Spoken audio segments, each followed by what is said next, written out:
Bienvenue sur Philibon TV. Je me trouve à Moissac, dans le Tarn-et-Garonne, dans le sud de la France, dans les champs de melon Philibon, là où tout a commencé. Nous allons découvrir ensemble les secrets de fabrication de ce melon si prisé à travers le monde. Vous êtes prêts? C'est parti!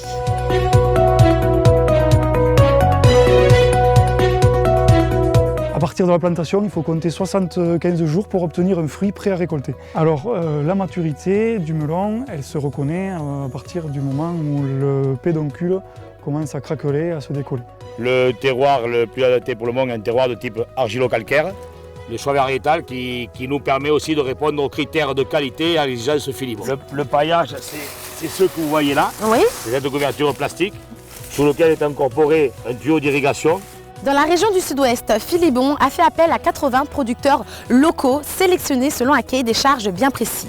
L'objectif étant d'optimiser au maximum la qualité afin d'offrir fondant, sucré et arômes typiques des melons charentais jaunes cultivés en plein champ. Eh bien, les producteurs locaux, je les suis avec un collègue également, donc on a un peu plus de 80 producteurs. Ce sont des exploitations familiales qui travaillent de génération en génération. Les enfants ont pris le relais des parents, voire des grands-parents. Ici, nous sommes aux apports, donc tous les lots arrivent et sont déchargés sur le quai, donc soit par le producteur propre, soit par les transports. Ils sont tous enregistrés et obtiennent tous un numéro de lot.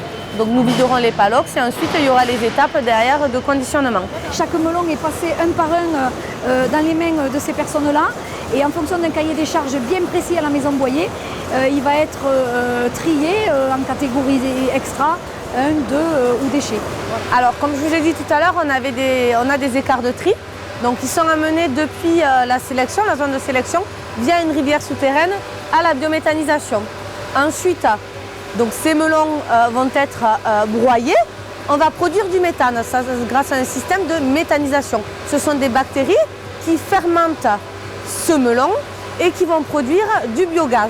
Et là, il va être brûlé grâce à un moteur et on va produire de la chaleur qui va servir pour entretenir le vivier de bactéries à 37 degrés pour nos logements saisonniers et de l'électricité. Philibon ne cesse de surprendre par son investissement à toute épreuve, son sens de l'innovation et son intransigeance en termes de qualité gustative qui a fait de la marque Philibon une référence mondiale.